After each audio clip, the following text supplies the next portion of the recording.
Andhra paper mill పై విమర్శలు వెల్లువెత్తుతున్నాయి. కాలుష్య నియంత్రణలో నిర్లక్ష్యం చేయడంలోనే కాదు, పన్నుల చెల్లింపులోనూ ఆ సంస్థది అదే తీరు. ఇంతకీ పేపర్ మిల్ యాజమాన్యానికి ఎందుకింత ధైర్యం? మహారాష్ట్రలోని త్రయంబకేశ్వర్లో పుట్టిన గోదావరి ధవళేశ్వరం వద్ద సముద్రంలో కలుస్తుంది. ఈలోగా నది పూర్తిగా కలుషితమైపోతుంది. పరిశ్రమల వ్యర్థాలు, మురుగునీరు, ప్లాస్టిక్ వ్యర్థాలు గోదావరి జలాల్లో కలుస్తున్నాయి. అయితే గోదావరిని కలుషితం చేస్తున్న వాళ్లను పట్టుకుని ప్రశ్నించినా ప్రయోజనం ఉండడం లేదు. అధికారుల ఆదేశాలను సైతం వాళ్లు లెక్క చేయడం లేదు. ఆంధ్ర పేపర్ మిల్లు నుంచి విడుదలవుతున్న పారిశ్రామిక వ్యర్థాల వల్ల గోదావరి జలాలు కలుషితమవుతున్నాయని కొంతకాలంగా స్థానికులు, పర్యావరణవేత్తలు ఆరోపిస్తున్నారు. గోదావరి నీటి రంగు మారడం, దుర్వాసన రావడంతో పాటు చేపల వేటపై ప్రభావం పడుతోందని స్థానికులు ఆందోళన వ్యక్తం చేస్తున్నారు.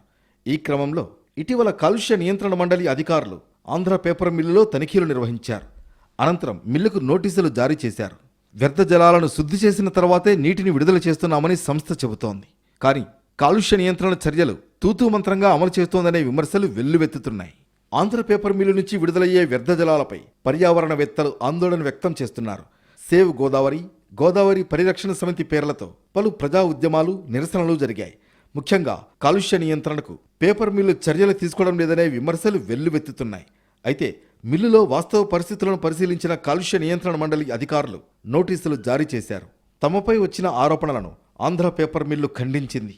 తమ యూనిట్లోని ఎఫ్లూయెంట్ ట్రీట్మెంట్ ప్లాంట్లు, ఎస్ఓపీలు పర్యావరణ అనుమతుల ప్రకారం వ్యవహరిస్తున్నామని చెబుతోంది.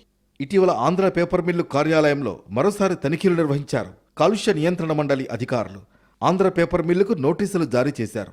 కానీ ఆంధ్ర పేపర్ మిల్లు కాలుష్య నియంత్రణకు ఎలాంటి చర్యలు తీసుకోలేదనే విషయం తనిఖీల్లో తేలింది.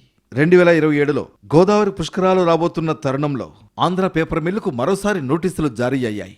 పేపర్ మిల్లు యాజమాన్యం ఇవాళ పొల్యూషన్ సంబంధించిన దాంట్లో అత్యంత నిర్లక్ష్యంగా వ్యవహరిస్తూ రాజమండ్రి ప్రజల తాగునీటిని కలుషితం చేస్తూ, రెండో పక్క కార్మికులు చెమటోడ్చి పనిచేసి కోట్ల రూపాయల లాభాలు సంపాదిస్తే ఆ కోట్ల రూపాయల లాభాలను జేబుల్లో దండుకుని కార్మికులకి వేతనాలు పెంపుదల చేయదు, కార్మికుల హక్కుల్ని కాపాడదు. ఇవాళ కడియం పేపర్ మిల్ లాంటి చోట్ల వేతనాలు పెంపుదల చేయమని అడిగితే పరిశ్రమను లాకౌట్ చేసి కార్మికులను బెదిరించే పద్ధతిలో యాజమాన్యం వ్యవహరిస్తూ ఉంది.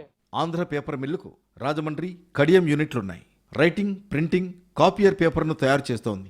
కంపెనీ ఉత్పత్తి సామర్థ్యం సంవత్సరానికి సుమారు 2,59,000 టన్నులు. సుమారు 3,000 మంది కార్మికులు ఈ పేపర్ మిల్లులో పనిచేస్తున్నారు. అయితే ఈ సంస్థ నుంచి భారీగా కాలుష్యం వెలువడడంతో వివాదం నెలకొంది. ఇంటర్నేషనల్ పేపర్ మిల్లు యాజమాన్యం వ్యవహారం సరిగ్గా లేదు. పొల్యూషన్ విషయంలో అధికారుల్ని, గవర్నమెంట్ని కూడా మోసం చేస్తూ గోదావరిలో విడుదల చేస్తున్నారు. పైకి మాత్రం మేమంతా శుభ్రం చేసి మాత్రమే పంపిస్తున్నాం అంటున్నారు. అది వాస్తవం కాదని పవన్ కళ్యాణ్ గారు విజిట్ చేసినప్పుడు ఇవన్నీ బయటపడ్డాయి.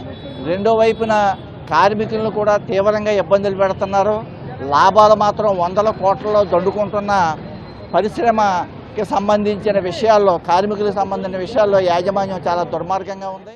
ఆంధ్ర పేపర్ మిల్లు నుంచి కాలుష్యం వెలువడడంపై ఏపీ ఉప ముఖ్యమంత్రి పవన్ కళ్యాణ్ తప్పుపట్టారు. పేపర్ మిల్లుపై చర్యలకు ఆదేశించారు ఆయన.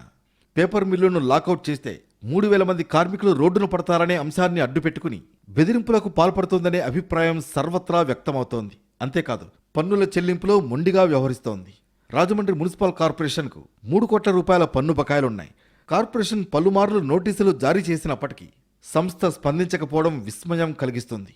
మొత్తానికి గోదావరి పుష్కరాల నాటికి రాజమండ్రి నగరాన్ని కాలుష్యరహితంగా మార్చేందుకు ఆంధ్రప్రదేశ్ ప్రభుత్వం చర్యలు తీసుకుంటోంది. అయితే ఆంధ్ర పేపర్ మిల్లు వంటి సంస్థలు ప్రజారోగ్యాన్ని పాతరేస్తూ ప్రభుత్వ ఆశయాలకు గండి కొడుతున్నాయనే విమర్శలు వెల్లువెత్తుతున్నాయి.